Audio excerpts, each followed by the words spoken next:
Pria itu memakan sepotong roti, lalu menyalakan mobil, dan dengan sengaja menabrak mobil polisi yang terparkir di depannya. Saat mobilnya menabrak kendaraan polisi, dua petugas yang ada di sana segera mendekatinya dengan marah. Tetapi pria itu tidak takut. Sebaliknya, ia dengan percaya diri menunjukkan kartu polisinya, dan menegur kedua petugas itu karena mobil mereka diparkir di jalan. Dia melakukan semua itu karena ia telah menabrak seseorang dalam kecelakaan malam sebelumnya, dan sekarang ingin menyembunyikan retakan di kaca depan. Kedua polisi itu marah, tetapi mereka harus tunduk pada petugas berpangkat lebih tinggi. Trik pria itu berhasil. Dia mendapatkan kaca depan baru untuk mobilnya.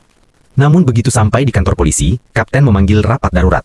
Dengan bantuan Interpol, mereka ditugaskan menangkap seorang buronan. Tapi begitu ia melihat fotonya, wajah pria itu langsung pucat, karena target yang harus mereka tangkap adalah orang yang ia bunuh di malam sebelumnya. Pada saat itu, ia merasa menyesal. Jika saja sejak awal ia melapor, ia akan mendapatkan kehormatan dan jabatan tinggi saat ini. Tapi sekarang ia harus berpura-pura tidak tahu apa-apa.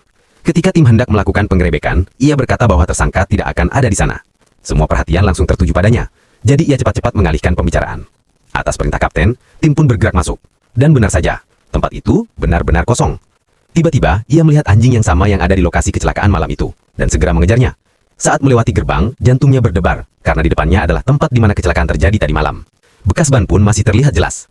Tiba-tiba sebuah mobil polisi berhenti di sana. Pria itu langsung panik. Saat petugas mendekat, dia menunjukkan kartu identitasnya. Polisi mengenali bahwa dia adalah seniornya, dan menjelaskan alasan kedatangannya ke sana. Kantor polisi telah menerima laporan tentang kecelakaan tadi malam. Seseorang mengaku melihat tersangka menabrak korban, lalu melarikan diri setelah memasukkan tubuhnya ke dalam bagasi. Mendengar itu, ia bertanya siapa yang memberikan informasi tersebut. Polisi mengatakan, panggilan itu datang dari telepon umum. Tak lama kemudian, anggota tim lainnya juga tiba. Selama penyelidikan, ditemukan bahwa kecelakaan memang terjadi. Petugas kemudian melihat ada kamera CCTV di sana. Wajah pria itu seketika pucat. Kapten segera memerintahkan agar rekaman kamera diperiksa. Mendengar itu, ia segera mengajukan diri untuk memeriksanya. Tetapi kapten menolak. Sekarang dia tidak punya pilihan lain, selain membuat rencana baru. Malam itu juga, ia kembali ke kantor dan kemudian menyadari bahwa kamera hanya merekam dari sudut terbatas. Mereka melihat bahwa mobil dalam rekaman itu berwarna hitam. Plat nomornya terekam, tapi sebagian angka tidak terlihat jelas. Ia merasa lega, tetapi kegelisahannya masih belum hilang.